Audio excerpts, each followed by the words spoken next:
Welcome back.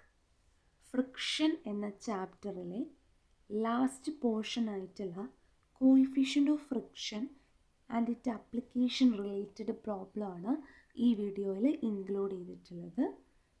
So നമുക്ക് first problem നോക്കാം. Problem number 1. The sliding wall of a steam engine has a dimension 25 cm by 45 cm and the steam pressure on the back of wall is 25 kg per centimeter square. If the coefficient of friction 0.13, calculate the force required to move the wall. എന്താ question തന്നിട്ടുള്ളത്? 25 × 45 centimetre ഡയമെൻഷനുള്ള ഒരു valve ഉണ്ട്. ആ വാൾവിൽ 25 kilogram per centimetre square pressure അനുഭവപ്പെടുന്നുണ്ട്. അവിടുത്തെ coefficient of friction 0.13 ആണ്. എങ്കിൽ ആ വാൾവ് ഓപ്പൺ ചെയ്യാൻ വേണ്ടി എത്ര ഫോഴ്സ് നമ്മൾ കൊടുക്കണം എന്നാണ് ക്വസ്റ്റ്യൻ. സോ ഫസ്റ്റ് തന്നെ നമുക്ക് ഗിവൺ ഡാറ്റാസൊക്കെ എഴുതാം. ഡയമെൻഷൻ എന്താണ്? 25 സെൻറ്റിമീറ്റർ ഇൻറ്റു 45 സെൻറ്റിമീറ്റർ, അതായത് ലെങ്ത്ത് 25ഉം വിഡ്ത്ത് 45 സെൻറ്റിമീറ്ററും. അതേപോലെ തന്നെ കോയിഫിഷ്യൻ്റ് ഓഫ് ഫ്രിക്ഷൻ 0.13 ആണ്. Pressure 25 kilogram per centimetre square. നമുക്ക് force equal to pressure by area എന്നുള്ള ഇക്വേഷൻ അറിയാം. അങ്ങനെയാണെങ്കിൽ pressure equal to force by area എന്നുള്ള ഇക്വേഷൻ നമുക്കറിയാം. പ്രഷറിൻ്റെ ഇക്വേഷൻ എന്താണ്? ഫോഴ്സ് ബൈ ഏരിയ ആണ്. അതിൽ നിന്നും ഫോഴ്സ് എങ്ങനെ കണ്ടുപിടിക്കാം? Pressure into area. പ്രഷറിന് ഏരിയ കൊണ്ട് ഗുണിച്ചാൽ മതി. ഇവിടെ പ്രഷർ എത്രയാണ്? 25 × 25. പ്രഷർ 25 ആണ്. ഡയമെൻഷൻ 25 × 45 അല്ലേ? ലെങ്ത് 25ഉം വിഡ്ത്ത് 45ഉം. ഇത് ഗുണിക്കുമ്പോൾ നമുക്ക് 28,000 × 125 കിലോഗ്രാം എന്നാണ് ഫോഴ്സ് ലഭിക്കുക. ഫോഴ്സ്, ഇത്രയും ഫോഴ്സാണ് ഇവിടെ വാൾവിൽ ആക്ട് ചെയ്യുന്നത്. പക്ഷേ എത്ര ഫോഴ്സ് വേണം ആ വാൾവ് തുറക്കാൻ എന്നാണ് നമുക്ക് കണ്ടുപിടിക്കേണ്ടത്. അതിനു വേണ്ടി നമ്മൾ ഈ വാല്യൂവിനെ കോയിഫിഷ്യൻ്റ് ഓഫ് ഫ്രിക്ഷൻ കൊണ്ട് മൾട്ടിപ്ലൈ ചെയ്യണം. അപ്പോഴാണ് നമുക്ക് ആ വാൾവ് ഓപ്പൺ ചെയ്യാനുള്ള ഫോഴ്സ് കിട്ടുക. ഓക്കെ, അപ്പോൾ നമുക്ക് കിലോഗ്രാമിൽ ആ ഫോഴ്സ് ഇവിടെ കിട്ടിയിട്ടുണ്ട്. 3656.25 കിലോഗ്രാമാണ് കിട്ടിയിട്ടുള്ളത്. അത്രയും ഫോഴ്സാണ് അവിടെ ആക്ട് ചെയ്യുന്നത്. Move on next problem. Problem number 2. An empty drum weighing 50 kilogram is resting on a shop floor. Find the coefficient of friction if force of 50 kilogram make it just move. 50 kilogram wait ഉള്ള ഒരു drum ഒരു ഫ്ലോറിൽ കിടക്കുന്നുണ്ട്. അങ്ങനെയാണെങ്കിൽ 15 kilogram load കൊടുത്താൽ, force കൊടുത്താൽ ആ drum just move ചെയ്യുന്നുവെങ്കിൽ അവിടുത്തെ കോയിഫിഷ്യൻ്റ് ഓഫ് ഫ്രിക്ഷൻ എത്രയാണ്?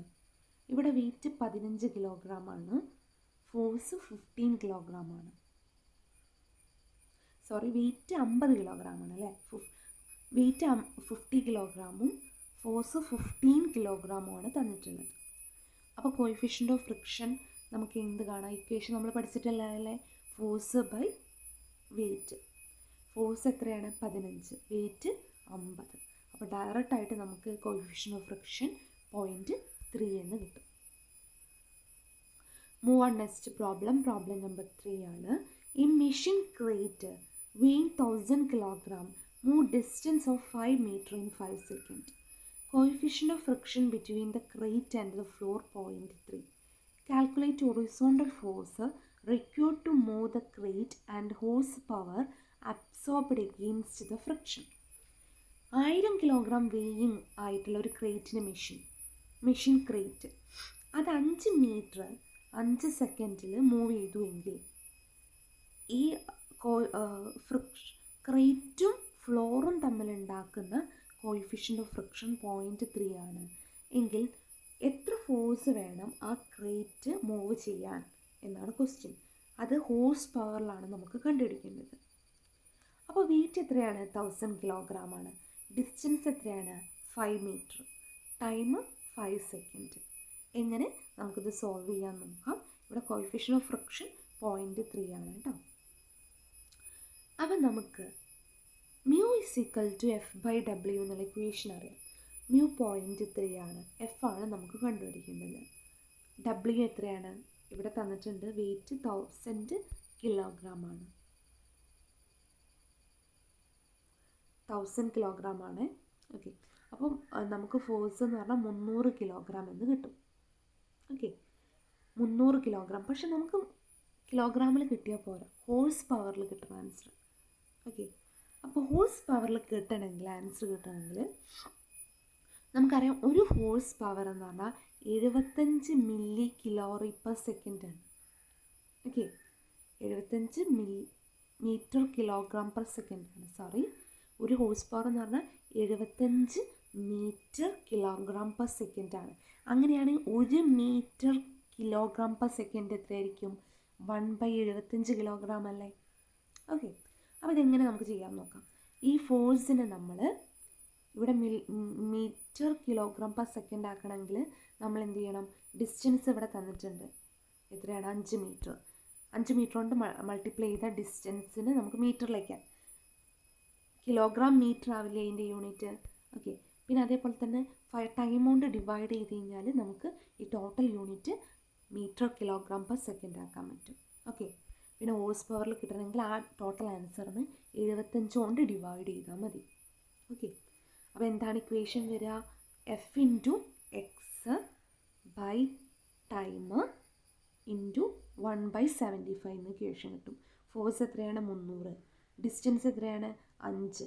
ടൈം എത്രയാണ്? 5/75. അപ്പോൾ നമുക്ക് മീറ്റർ കിലോഗ്രാം പെർ സെക്കൻഡ്, അതായത് ഹോഴ്സ് പവറിൽ കിട്ടും ആൻസർ. അപ്പോൾ എത്ര ഹോഴ്സ് പവർ സോൾവ് ചെയ്താൽ കിട്ടും? 4 ഹോഴ്സ് പവർ എന്ന് കിട്ടും.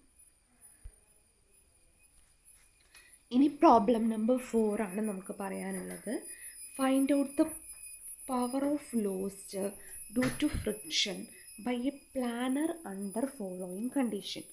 Mass of planer table 3500 kilogram. Rate of movement of the table തന്നിട്ടുണ്ട് 0.5 metre per second. Okay, coefficient of friction between table and the way എന്ന് പറയുന്നത് 0.06 ആണ്. ഓക്കെ, എങ്ങനെ നമുക്കിത് സോൾവ് ചെയ്യാൻ തോന്നുന്നു നോക്കാം. 3500 കിലോഗ്രാം ആണ് വെയിറ്റ്. അതിൻ്റെ റേറ്റ് ഓഫ് മൂവ്മെൻറ്റ് തന്നിട്ടുണ്ട്, കോഎഫിഷ്യൻ്റ് ഓഫ് ഫ്രിക്ഷൻ തന്നിട്ടുണ്ട്. അപ്പോൾ എങ്ങനെ ചെയ്യാം? നമ്മൾ ആദ്യം mu = F/W. മ്യൂയുടെ വാല്യൂ 0.06 ആണ്. എഫ് അങ്ങനെ തന്നെ വെച്ചു. വെയിറ്റിൻ്റെ സ്ഥാനത്ത് 3500 കൊടുത്തു. അങ്ങനെയാണ് ഫോഴ്സ് എത്ര കിട്ടും? 0.06 × 3500 ചെയ്താൽ 210 കിലോഗ്രാം എന്ന് നമുക്ക് ഫോഴ്സ് കിട്ടും. ഓക്കെ, ഈ ഫോഴ്സിനെ നമ്മൾ rate of movement of table കൊണ്ട് ഗുണിച്ചാൽ എന്ത് കിട്ടും? ആ ഫോഴ്സ് മീറ്റർ കിലോഗ്രാം പെർ സെക്കൻഡിൽ കിട്ടിയല്ലോ. അതാണല്ലോ നമുക്ക് ഹോഴ്സ് പവറിലേക്ക് കൺവേർട്ട് ചെയ്യാൻ വേണ്ടി ചെയ്യേണ്ടത്. ഓക്കെ, അപ്പോൾ 210 × 0.5 ചെയ്ത് കഴിഞ്ഞാൽ കിലോഗ്രാം മീറ്റർ പെർ സെക്കൻഡ് എന്ന് കിട്ടി. 75 കിലോഗ്രാം മീറ്റർ പെർ സെക്കൻഡാണ് ഒരു ഹോഴ്സ് പവർ എന്ന് നമുക്കറിയാം. അപ്പോൾ 1 കിലോഗ്രാം മീറ്റർ പെർ സെക്കൻഡ് എന്ന് പറഞ്ഞാൽ 1/75 ഹോഴ്സ് പവർ ആണല്ലോ. അപ്പോൾ ഈ ടോട്ടൽ ആൻസറിനെ 75 കൊണ്ട് ഡിവൈഡ് ചെയ്താൽ നമുക്ക് ഹോഴ്സ് പവറിൽ ആൻസർ കിട്ടും. 1.4 HP എന്ന് കിട്ടും. വളരെ സിമ്പിൾ പ്രോബ്ലം ആണ്. ഇത് അപ്ലിക്കേഷൻ ലെവൽ ടൈപ്പ് പ്രോബ്ലം ആണ്. എക്സാം പോയിൻ്റ് ഓഫ് വ്യൂവിൽ അധികം കണ്ടിട്ടില്ല, എന്നാലും ചില ടൈം വന്നു കഴിഞ്ഞാൽ നിങ്ങൾക്ക് സോൾവ് ചെയ്യാൻ പറ്റണം. സോ ഇത് വർക്കൗട്ട് ചെയ്ത് പ്രാക്ടീസ് ചെയ്യുക. Thank you. അങ്ങനെ ഈ ഫ്രിക്ഷൻ എന്ന പോർഷൻ നമ്മളിവിടെ കംപ്ലീറ്റ് ആക്കുകയാണ്.